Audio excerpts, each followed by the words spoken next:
see that state of the industry? Yes, but go to slideshow up on your top and click on that, and then go start from the beginning, and it will then expand to the full screen. Let's see. Okay, here, let's.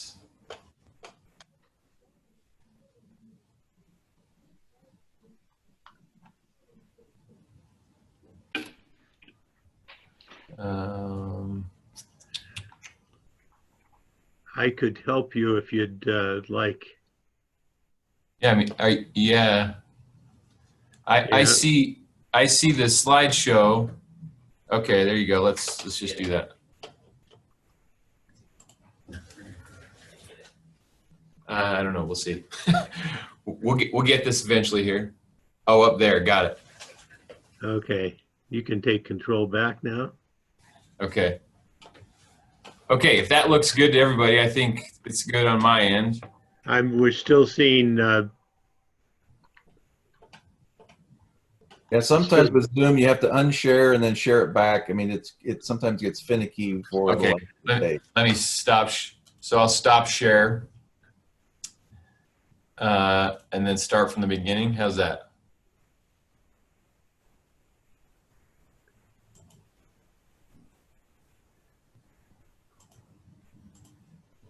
Okay. Now.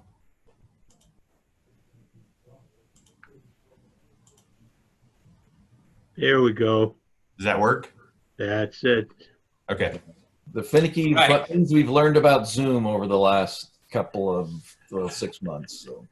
That is a fact.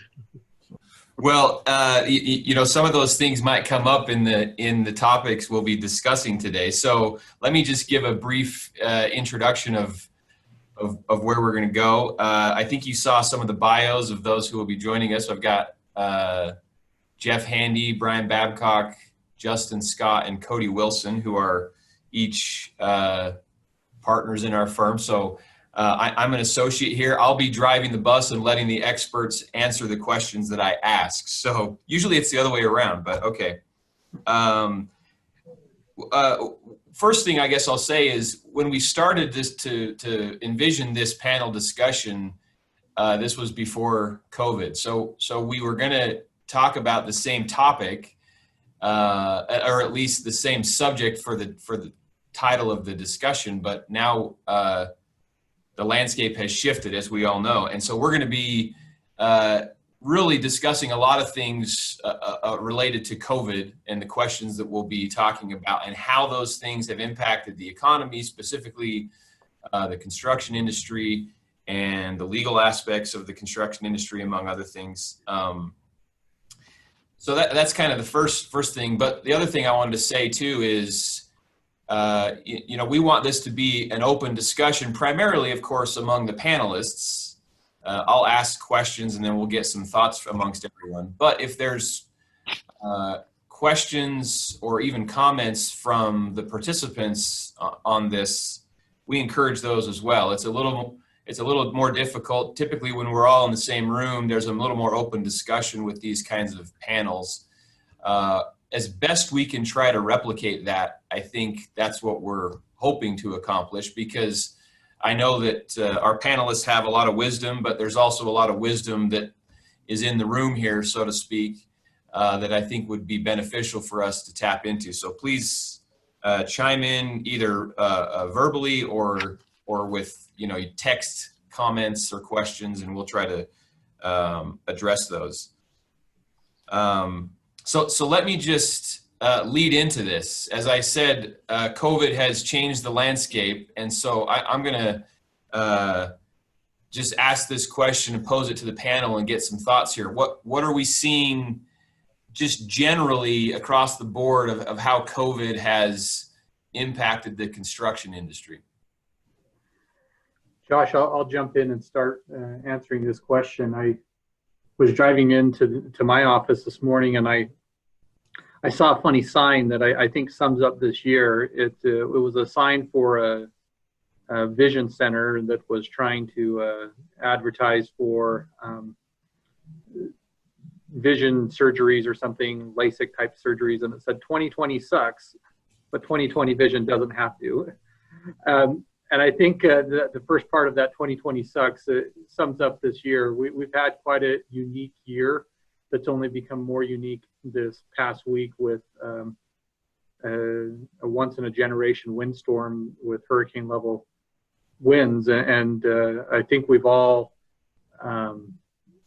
had our ups and downs this year, but specifically as it relates to the construction industry, as the panelists were talking about it before, in preparation for this presentation, we were talking about how when we were initially planning this presentation, I would have said that the construction industry was very hot. We have a lot going on, a lot throughout, particularly here in the state of Utah, as far as construction going on, and seeing some very positive things. And right now, it still seems construction's going on, but I think there's a lot of unanswered questions that we don't know what this pandemic is going to mean long-term for the industry and what that's going to mean as far as changes in the types of construction that we see long-term. Josh, if you'll go to the next slide, I know some of the things that we've talked about is, what are we going to see as far as trends in construction with respect to, for example, commercial buildings. I know commercial construction, if you drive through Lehigh, it has been booming down there. But it's been interesting to see the work from home programs that various employers have put into place, and what impacts is that going to have long-term on commercial construction or road construction. I know we see road projects continuing right now, but if any of you commute, you know that we have less traffic right now. And the housing market still seems to be very hot, but what's in store in the future, the legal market, the insurance market. But these are all things that, as we've talked as panelists, we think there's a lot of questions out there with regards to what might happen in the industry with regards to these things, and I don't know that we have answers immediately. I know that here in Utah, the construction industry has been considered an essential business, and construction has continued, and I think we'll have some more discussion about that later, but I don't know that right now immediately we know the full impacts of what the industry is going to see going forward in light of this pandemic situation. But that's my initial response, and I'll let the other panelists jump in with some comments.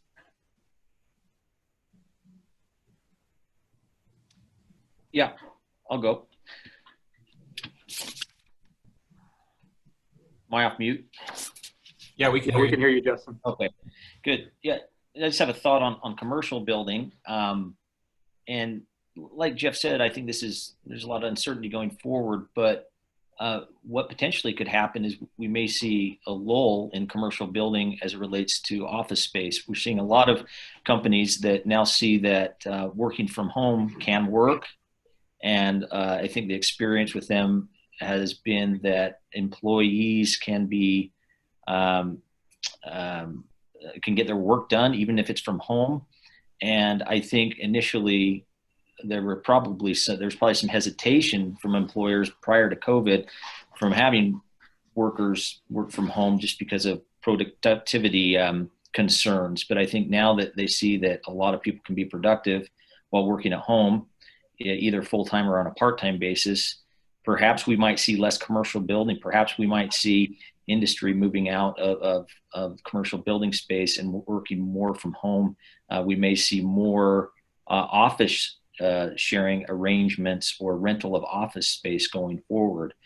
Or maybe we'll go back to how we were. We just don't know. But I think at least I have a brother-in-law who's an attorney in California, and they've already made the decision to close their office up and work from home. And when they need office space for depositions or other matters, they are just going to share it or rent it from other people. So those are my thoughts on commercial building. I think it's uncertain, but I think there's probably a little bit more a level of comfort on employers on letting employees at least work from home on at least on a part-time basis. On housing market, I think we all know this is before COVID. We're kind of stretched thin here in the Valley. We're seeing a lot more vertical construction in terms of apartment buildings and townhomes, and there's not a ton of space here in Salt Lake Valley to build new single family homes. There seems to be quite a bit of space down in Utah County and even up in Davis and Weber County that has yet to be developed. But I think as it relates here in the Valley, we're going to continue to see a lot more vertical building. And we're seeing that not only in downtown, but also in outlying areas like Sugar House, Daybreak, and even there's been proposals in the Holiday area for some fairly large vertical construction for housing. I'll stop there. And I can jump in here and talk about a couple of things as well, just about the working remotely and the impacts on the business that way. As you can tell by looking at most of the people on this call and the Zoom, is most of us, or a lot of us, are at homes or somewhere other than our office. And so it's been an interesting change, and with that, and I've talked to a lot of people about that, and one of the big issues is travel in and of itself. Instead of spending an hour or two on the roads, people are now being able to do that, working at home or remotely, have been able to take up, not having to spend that time on the road. They can be more productive that way. And so part of it becomes a preference and what is most productive, like Justin said a little bit earlier, and that's been the kind of the dynamics is distractions working remotely or distractions at the office. If you work in an office by yourself, there may not be any distractions. If you're working but you could be at your office and have lots of other things going on. And so if you're working from home by yourself, you can get more done that way. I know in our office during this time, we're for the most part empty nesters, except for right now I've got my daughter and her husband and 3 grandkids living with us as they're remodeling a house that they're going to move into. So things have gotten a little more hectic, but for the most part, I've been able to work at home where others have a whole bunch of kids running around the house. And so they can only get things done if they're in the office. So I think it's really a productivity and ability and flexibility. And I think really the new normal or whatever is going to be more of a hybrid. I think people have been able to find these with Zoom and all these different things that we can be a lot more flexible. As we were getting ready to get on this call, I log into the server from my office, or excuse me, from here at my home, and my VPN wasn't working. So that causes lots of problems, but we had our IT guy get on while I was getting ready for this and got it hooked up, and now I'm back up and running. And so it's going to be pretty clean. But so I see that a lot of this saving on the travel time, being more productive that way, like Justin talked about earlier, saving on office spaces. I think that is going to be the wave of the future. I think things are going to go down with that.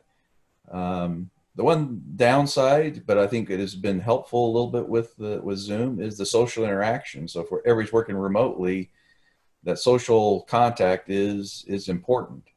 And but with Zoom, I think in team meetings and things of that nature, it's been able to, when you see people face to face, I think it's been very helpful.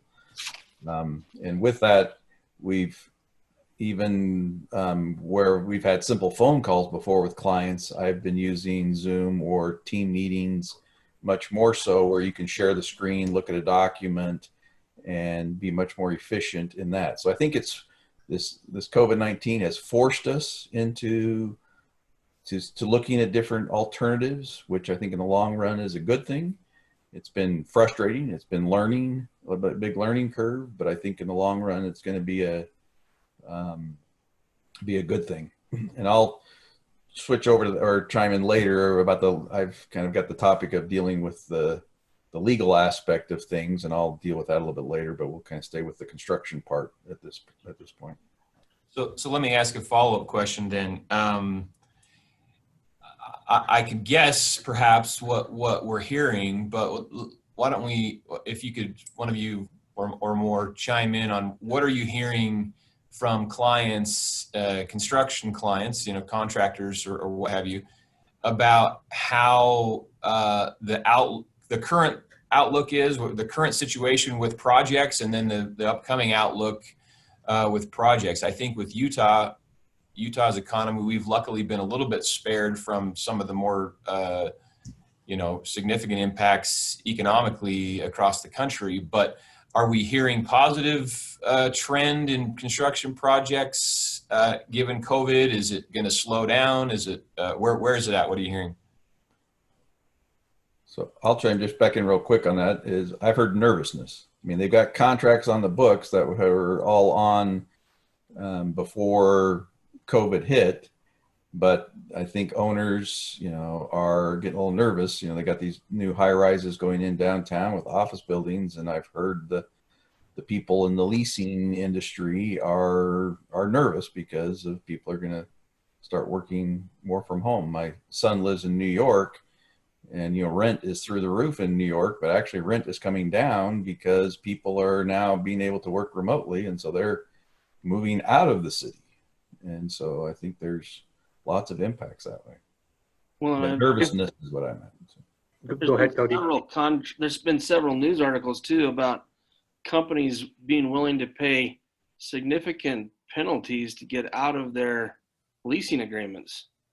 I think it was last week, Pinterest, it was more cost advantageous to pay an $89 million termination fee than to move into a new space, given that they've figured out that they can have everyone working remotely, and it's working, and it's going to cost them less. And I think I've heard the same nervousness from clients. They're reviewing, bidding, getting lots of contracts, but they're kind of on pins and needles if those are going to go forward.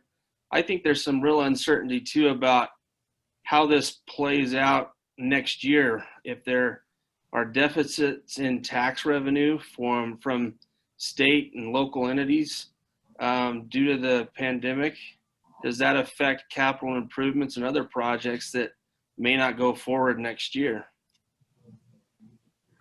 I would just go ahead. echo what Cody and Brian said. As I've visited with clients too, there's just uncertainty that I hear, people not quite sure what the future is going to bring, and everybody's anxious to be bidding and getting work, but I've heard from some people that it's been more challenging in the bidding process just because of some of the uncertainty. I was just going to chime in real quick. One of my clients is Sheraton Hotels, and they have 130 some odd hotels, worldwide, and each one of those facilities, they had plans, to do some improvement in one way or another. And this really, and I think it's every industry is different, obviously, but it really put the halt on all of those things. And because the hotel industry has been hit so hard with this. So I guess every industry is different. Even these little, the little tenant finishes. We had a coffee shop going in up in Salt Lake, and it's taken us 3 months to be able to even confirm whether the client, or it's taken the tenant 3 months to decide whether they even wanted to do it. And it's just a little, Starbucks sized coffee shop. And so I think you're getting that nervousness is, broad spectrum. And, certainly some industries are hit harder than others, obviously. So I think there is definitely some changes, whether it's a social type of industry with, coffee shops and restaurants and those kinds of things, or it's, housing and office space. I mean, I think every one of those industries is going to feel an impact one way or another, So that's a little background on what I've seen personally. And I think the brick and mortar shops are in trouble because, I mean, who is not getting 99.9% of their shopping now done by Amazon or other things? It's just everything is coming. I mean, I don't know if we've had a day that we haven't had a package on our front porch. And so it will be an interesting, time going forward. And to add to what Brian's saying, I know as we all watch the news with respect to brick and mortar and commercial space in particular, this year has not been a good one for, long established companies that have been forced into bankruptcy because of the pandemic. And what does that mean long term as they close brick and mortar locations? And it creates maybe new opportunities for redevelopment in the future, but what does it mean immediately or in the future as tenants leave malls or tenants leave large big box retail locations, and we're having to rethink how we do business in the future. Yeah, one anecdote I'll add, and then we'll shift gears to another question here is I saw on the news this morning, I think it was the Today Show, they talked about this thing that Brian mentioned, which is they gave, again, the anecdote that there are people moving from Manhattan down to Florida because they can, and because COVID in the cold winter season where people have to be closer together and arguably COVID could be more rampant, they're getting out of the town, and the home sales have gone up in some areas of Florida like 700%. So there's probably microcosms of that across the country and possibly here in Utah along the Wasatch Front.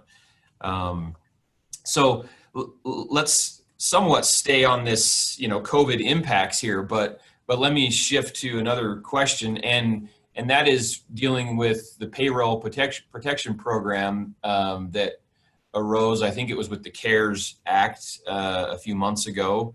Some of you may have helped clients navigate that program. Some of you may have navigated it yourself. So what are we seeing that are impacts of the payroll protection program on the industry, and what are the ramifications for recipients that we either have talked to or may have helped advise? I'll jump in on that one, and then others can chime in as well. But as you're aware, the main purpose of the PPP loan program is to encourage employers to retain their employees and pay them at their same salary levels. So the loans, they're meant for businesses on the verge of collapse, and applicants must certify that they need the loan in order to support ongoing operations. Now, that wasn't completely clear initially. They rolled this program out, and I think a lot of businesses applied for these loans that maybe didn't need them, but there was a lot of fear and a lot of uncertainty on how COVID was going to affect these businesses, including construction clients and even law firms. A lot of law firms applied for these as well. Now, as time went on, we all saw that it became almost kind of like a crapshoot. Some people got the loans and some people didn't, and there were some pretty big media stories about certain industries, certain companies that did obtain PPP loans in fairly large amounts that ended up really not needing them. For example, like the Los Angeles Lakers got a loan of, I think, $10 million, and Ruth's Chris got a similar type loan. And there were several companies that ultimately really didn't need these loans in order to stay afloat, but they took them. And when that got out, there was, a pretty big public outcry and a big call for these companies that received these loans to pay them back. And as a matter of fact, also some threats from the government that if they did not pay them back, there could be potential penalties. Talk about that a little bit more here in a bit, but let's talk a little bit about PPP loan forgiveness. I think the PPP loans have obviously helped the companies that have been able to get them, but there are a number of companies, including construction companies, that have not been able to get them. And I think in Utah, hasn't had a huge effect because construction is deemed essential. And for the most part, we've seen construction projects progress and people being able to meet payroll. But I'm sure there are certain exceptions to that. But in other areas of the country, construction has been deemed non-essential. The federal government has not issued any mandates saying whether construction is essential or not, and they've left it up to each individual state to determine whether construction is essential. And here in Utah, it has been deemed essential, so we continue to roll along. In other states, such as California and Washington, parts, or certain types of construction have been deemed essential, like public utilities, public improvements, low-income housing have been deemed essential. But other forms of construction, depending on the community, have been deemed non-essential. And so there certainly are some ramifications there. But as it relates to these PPP loans and loan forgiveness, we know it's called a loan, but the government clarified that, hey, you may not have to pay it back, but you have to do certain things in order to receive loan forgiveness. It's not automatic.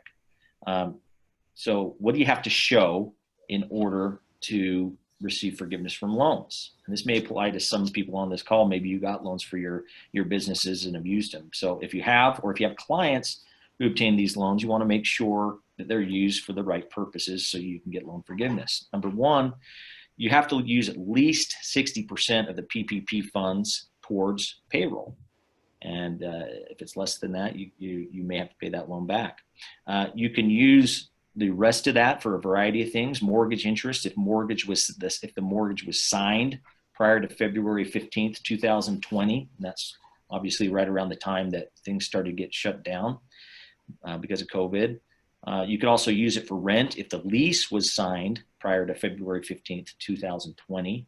And utilities if service began prior to February 15th, 2020. So those are the four parameters that you have to follow in order to obtain loan forgiveness. You have to apply for it. So you just can't not pay it back. You have to actually apply for it. You have to make sure you keep all documentations relating to the expenses that you've used your PPP loans for. So for your payroll information, your mortgage statements, your lease statements, and utility statements. Those are all documents that you want to keep in order to provide proof in your application for the loan forgiveness.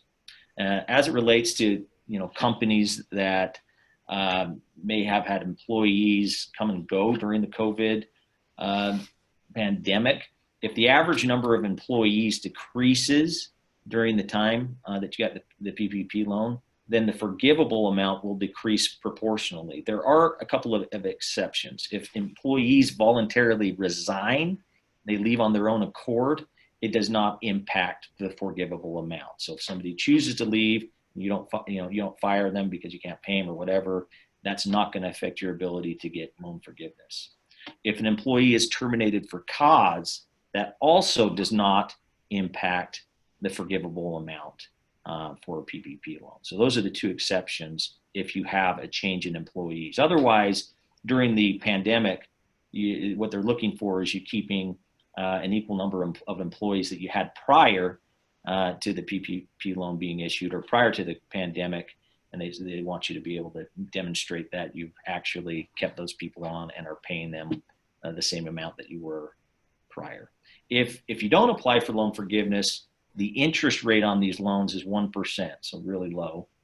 And loans issued prior to June 5th, 2020, they have a maturity of 2 years, and loans that are issued after June 5th have a maturity of 5 years as well. Loan payments are deferred for 6 months from the time you receive the loan. No collateral or personal guarantees are required for these loans. So yet to be seen whether they're going to roll out additional PPP loan programs, but that's obviously a possibility. But that's a little bit about the PPP loans, their impact, and potential forgiveness. There have been, and I'll let the other people chime in on this if they want to, but just in closing on this PPP loan, from my perspective, there have been even local stories where people have gotten in trouble for taking PPP loans when they shouldn't have. But mostly these stories revolve around really bad actors who have committed fraud and in obtaining the PPP loans. For example, there's a South Jordan rental company owner I won't name, but I'm just from a KSL article. he admitted in federal court to illegally obtaining a PPP loan. And he basically, what he did was he inflated the size of his payroll and number of employees and made a number of false claims about ownership interests in his business. He, according to this article, he was able to get about $200,000 loan from Zion's bank. Zion's took a closer look at it and canceled it. But what happened in the interim is he had transferred that money to another bank and used a go-between, his son, to kind of funnel the money back to him to try and hide his tracks. And that obviously was not successful. And he's yet to be sentenced, but his sentencing is in federal court. He faces up to 30 years in prison for what he did. So government is taking it seriously. Obviously, there are probably going to be a number of people and companies that fall through the cracks, but this guy did not make it. So I don't know if anybody else on the panel or anybody else in the audience has any comments or questions on the PPP program and how they feel it's been working. I have a question. So how does this apply, or does this work for a sole proprietor, small business? I mean, if they don't have employees, let's just say it's just them. And would the PPP loan be applicable or available to a sole proprietor? That's a good question. And I have a brother who's a sole proprietor. Basically, he's just a one-man band in his business, and he was able to apply for a PPP loan and obtained it. So yes, my understanding is that they can. Okay, great. Thank you. Well, I think that's very useful information. I'm looking at our clock here, and if we may not get through everything, this has been a good discussion so far. Let's maybe move on to another question. And it's again in this same wheelhouse, but I think one or more of the panelists have already mentioned, the idea that construction has been deemed essential, particularly in Utah. So, I've heard, again, as I mentioned in another context, anecdotally, that COVID cases across the country in certain sectors of the economy are more prevalent. And one of them is construction, that there are more, in other words, there are more COVID cases in construction than in other sectors of the economy. So what are the risks of continuing work right now while the pandemic is still ongoing? And then what are the, impacts we're seeing moving forward in a new normal with construction being deemed essential?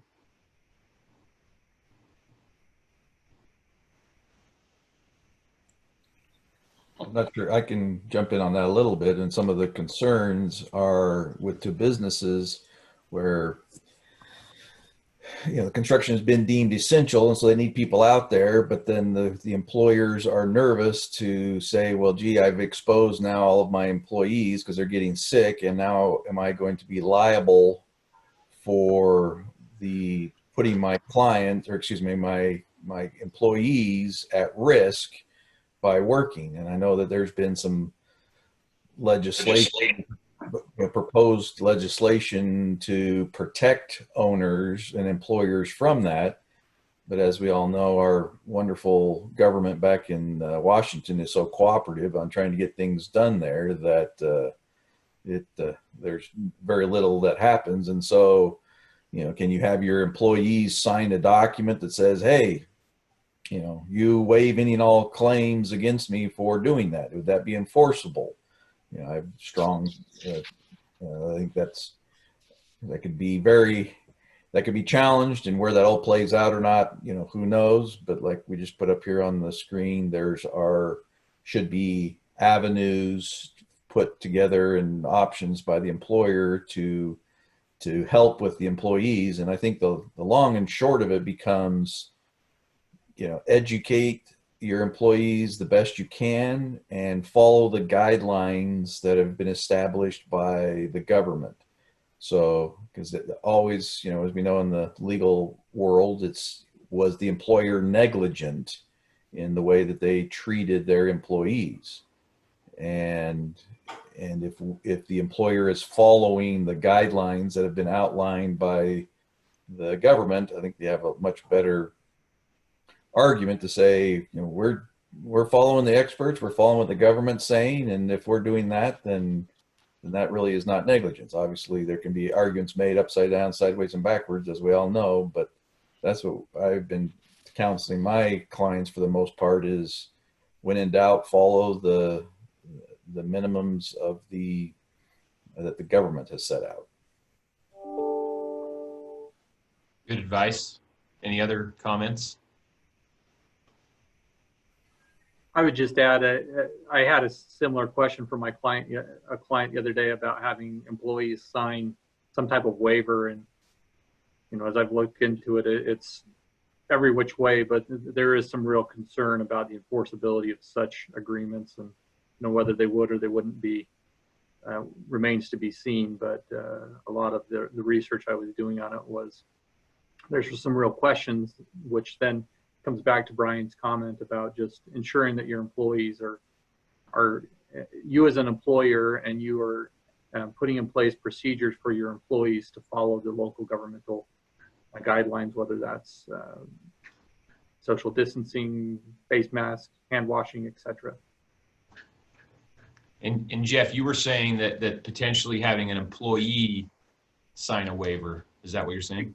Yeah, exactly. As I've looked into this, because I had a client ask me about it the other day, about having their employees sign waivers, you know, addressing the potential liability that the employer might have for saying, hey, we're an essential business, you need to show up and be here for work.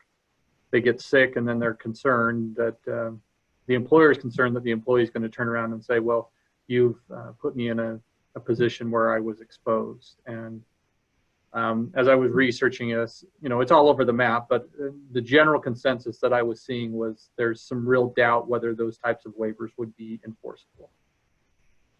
Yeah. I have a question regarding that. So wouldn't PPE be considered the same, whether it's for COVID or running a machine? You know, if the employee's job is to go to a manufacturing facility and run a machine, or, you know, work on a construction site where they're required to wear, you know, hard hat, safety glasses, steel toes. Wouldn't it be, now with current situation with COVID, wouldn't PPE for COVID be considered the same? So for example, if the employee gets sick and they weren't wearing their PPE, it would be no different than an employee, you know, running a, you know, or working on a construction site and get hurt because they're not wearing a hard hat. And that is always a defense, and that's what, you know, as if you're representing the employer, that's what you're bringing up.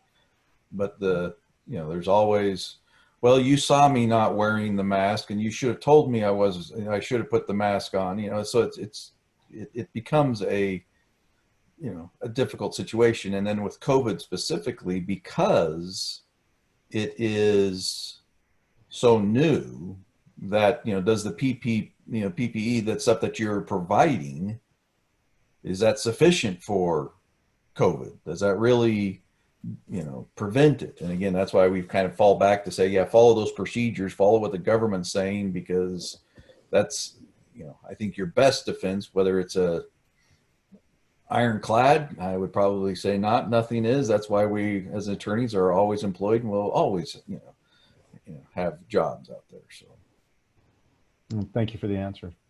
I think in addition to that, I could foresee, and this may have already, the ball may have already started rolling on this, but I could see additional regulations being implemented, OSHA or what have you, beyond those sanitation or safety issues that are already in existence. But in addition, now that we've seen what COVID can do, and we see that, you know, being passed along onto a daily construction site, and then contractors are going to have to account for that in their their planning, in their bidding, and there may be costs associated. So I see that as a potential, impact moving forward. Well, and part of my itch with that is that, when it comes to COVID, the PPE is so questionable whether it's effective or not. But I guess, like you said, if we're following what the government is telling us that what works, I mean, for example, a hard hat has a certain rating. Well, a mask that they've allowed you to make out of any material that you deem appropriate, really, I don't know. Does that introduce a certain level of argument? Because I mean, it's so arbitrary. What type of mask, what the material's made out of, how has it been tested and proven to work? I mean, That's what the jury will ultimately have to look at and decide, was that reasonable or not? And, the attorneys for the plaintiffs are going to say, absolutely not. That was not reasonable. You knew or should have known that Spider-Man mask that you handed out to all your employees wasn't sufficient. It should have been, with the respirators and everything else and all the other things. And so it's going to be across the map on everything. well, I don't envy you having to litigate that particular piece. Well, and unfortunately, with this presentation, how many answers have we given you? There's very little, because this whole thing is new. Yeah. We're just trying to get information out there of potentials, but unfortunately, we don't have a lot of the answers. It's just, try to do the best you can and document what you're doing and why you did it, and because Salt Lake City direction, the Governor Herbert said this, and we imposed that, and that's why we're following our leaders, and that's what the best we could do under the circumstances. And so, well, because this is so new, have you guys experienced any litigation over this particular thing? I have not seen anything yet. I don't know if anybody else has anything specific. Okay, good information. Thank you. Yeah, I haven't seen anything either, but that's kind of a good segue, because I think a more likely scenario for litigation is, actual ramifications that have already occurred or will be occurring or still are occurring from a delay standpoint, or perhaps related to that. So let's move to this next question. What are we seeing in terms of delay related impacts and issues on construction as a result of COVID? Well, I'll jump in here first. We're not seeing as much of this issue here in Utah, but there have already been a number of articles written about the different kinds of delays and issues that construction projects are facing because of COVID. And they include labor shortages, project shutdowns, delays in supply and distribution of materials, unavailability of services, and even closure of workplaces. Now, while we haven't had much, if any, of that here in Utah, it's always a possibility that we may have some of these, especially as construction, we know is one of the areas where there can be more of a spread of this virus. If you get the spread of a virus on a construction project, it could definitely shut it down, at least temporarily, for several weeks. And in that case, it might make performance under the contract either really difficult or impossible in the extreme. And if performance is not possible under a contract, there's some pretty significant legal ramifications to the construction company that's not able to finish that job unless they have provision in their contract that excuses performance in the event of unforeseen events like pandemic. And this is what we know as as a force majeure clause, and we know that that's a term that's commonly used to deal with unexpected events beyond the control of all the contracting parties, and they're like acts of God, earthquake, floods, hurricanes, terrorist acts, government shutdown, so on and so forth. So the issue here, though, is with ongoing projects is if these disruptions occur and performance is no longer feasible, the construction company may be able to get out of performance of that contract if they have a force majeure clause that covers the situation of a pandemic, of a COVID-19. Now, we've all seen these force majeure clauses, and sometimes they're broad and sometimes they're a little bit more specific. But I've seen a lot of them, and most of the ones that I've seen do not cover pandemics. They usually are a little bit more broad than that. And so the question is what type of language is sufficient or broad enough in order to qualify as a force majeure event in the event construction company can't complete performance. Obviously, going forward as attorneys, we should make sure in our contracts that we prepare or that we review that we add such things as pandemics and epidemics and government shutdowns for our clients in case it becomes a factor. As it stands right now, if a contract does not have a provision that covers pandemics, then it's very questionable whether a contract will be able to get out of performing that contract. Now, that's not to say they absolutely can't, but they'd have to fall back on the common law principles of contract, of excuse of performance, of impossibility and impracticability. And they wouldn't be able to rely on the contractual language, but on common law principles. And it's much more clean if you have a contract that has a clearly defined force majeure clause that does cover pandemics. So moving forward, we have a sample clause here on the screen, and I won't read it, but that's a sample clause that covers basically the gamut of force majeure events, and they've added in there pandemics and epidemics. And then going forward, obviously we should make sure to include that type of language in those contracts so that it is clear that things like COVID-19 is covered, because I mean, now that we've experienced COVID-19, it's very possible in the future we may experience similar type viruses within our lifetimes that we want to protect our clients against in case they can't perform. So I'll step away up from that right now and see if anybody else has any thoughts on that, either from the panel or from the audience. Let me add to what Justin has said, because I think there's two sides of this coin when you're dealing with these COVID-19 and delays. There's the time element and the performance, but there's always there's costs associated with it. Some of it has been price escalation in different commodities and materials, and then there's been others. I've had clients been working in, for example, San Francisco, where the health department in San Francisco put some pretty onerous and costly expenses on the contractors to continue to perform on a contract, where they had to do day-to-day testing. They had to quarantine their workforce in a hotel. They had to do a lot of different things to verify to the health department that they had healthy and COVID-free individuals. And under their contracts, those costs of doing all that and complying were not recoverable. So that's another consideration I think we have to help our clients understand. And then the price escalation issue is, it's always kind of floated out there. It seems to always come up when there is a natural disaster of any kind, sheeting or lumber or different things that tend to skyrocket. But it's been, this COVID-19 has added to it. A month and a half ago, sheeting was $10, $15. Right now it's $25.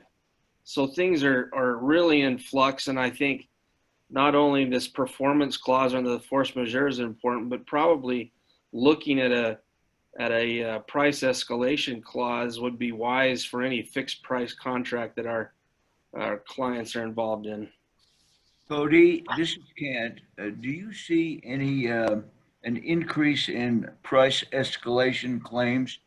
And in negotiating contracts, do you see more need for contractors to hang in there and get price escalation claims? Yeah, I haven't seen any claims coming across yet, but I think they're going to start coming. I think it's always important if you're dealing with a fixed price contract to try to negotiate some kind of terms for those price escalations to provide some kind of protection and risk aversion, minimize the risk because of those building materials.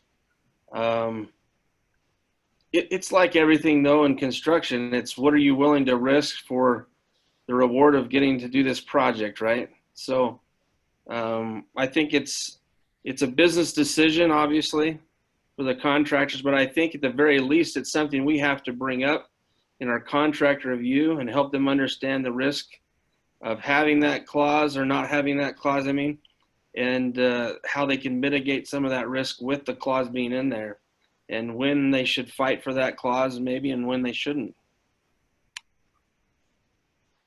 Let me jump in if I could. I think we're getting close to the end of our time. I could pose this question, which kind of is somewhat tongue in cheek, as you can see the crystal ball there. What are we looking at in the future? So we could open that up to the panel, or maybe Eugene, if you were interested in having questions from the participants, we could take those as well. Yeah, well, Gene put one up about, and there's one that I was going to talk about real quickly about depositions and court appearances and things of that nature, just real quickly. Yeah. For the attorneys that are on there, we've probably all experienced different things with that, but I've been participating in hearings either telephonically or through Zoom or WebEx, those types of things, and hearings have been pretty good that way. I think the interaction with the judge has been good, and so that's. And one thing that's been interesting with this pandemic, because the courts have, for the most part, been closed, that there are very few, well, there are no in-person trials, and then if you've got a jury trial, then obviously there's the problems there. So the court calendars have been very open, and so it's been interesting with the motion practice. We'll file a motion, and a lot of times we'll have a hearing within days, because the judges are able to handle a lot more of those things with not being able to have the trials. I'll leave it to somebody else about an actual evidentiary hearing. Josh, I think you or somebody else had one where it's a little more difficult, but I'll switch over to depositions real quick. That is, to me, it depends on the cases, on how you can do depositions through Zoom. There's been issues with just having that many people and people trying to object and talk over each other. The exhibits, it becomes, to me, the most problematic and most difficult to deal with on a Zoom call. Even though you can share screens, it's hard to do that. And those of us that deal a lot in the construction industry, normally, if it's a car wreck or something like that, there's little documents, things can be dealt with more efficiently. But in the construction industry, with all the documents that we deal with, it becomes more difficult. So I've done depositions remotely in both types of cases, and while they work, it's not as efficient, I think. We are now getting back and doing more depositions in person, and so while it works on Zoom, I'm thinking depositions still the future will be more back in person, and those types of things. As to mediations, I've been in mediations with Zoom as both the mediator and also as a participant, and I think that works pretty well. I still like the in-person myself, but again, I think there's the hybrids and the flexibility, because the mediations I've been involved with, you've got parties all over the country, and you don't have to all come in, and so you can things can be more efficient that way. So the legal side of things, the courts, they're going to have to open back up for trials. But I'll let somebody else comment on how they dealt with the trial more specifically. Brian, Just, this is Kent. Jeff, just a minute. I talked with Judge Royal Hanson last night, and they are scheduling non-jury trials in the end of October. So if you want a trial, a civil trial, and you want one this year, if it's not a jury trial, they are going to start scheduling those. There are several judges, and it's up to the judge that are going to do that. So I think you attorneys can be a little more aggressive in doing that. I was just going to add, similar to what Kent said, Cody and I actually have a case that is scheduled for trial in November. It's a bench trial, but I was in a meeting several weeks ago with Judge Gardner, who's in the 3rd District, and he was in the midst of a Zoom bench trial and said it was going, or I shouldn't say Zoom, they use WebEx as the court's preferred video conferencing vendor, but said it was working well. Justin and I have had a lengthy motion hearing, and Justin, I think it worked well when we had that. So I think the court is trying to move things forward that they can, and I still think there's some limitations out there, particularly with the exhibits. I think that continues to be a concern and a challenge, but I think the court is trying to clear some of the backlog that is building up and provide opportunities. Yeah, I could add a little bit more, but I see we're a little over time. Maybe I'll have Eugene chime in. Do we want to conclude here, Eugene, or what do you think? Let's conclude. Well, I'll just jump in but let me just add one thing. When you're on a Zoom deposition and you think you make sure you're on mute if you're not doing the questioning, because I've had experience this last week where somebody was not on mute, said something that caught everybody off guard, and it was kind of embarrassing for that particular attorney. So if you're participating in those things, pay attention to your video screen, pay attention to your audio and what you're doing, because you may embarrass yourself. So.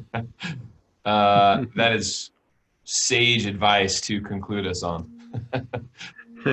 I participated in a trial that should have been only like a half hour to an hour long, and it ended up being 2 hours. But when difficult questions were asked, the opposing side seemed to have technical difficulties. It's very, very convenient, actually, to use technology as an excuse, I suppose.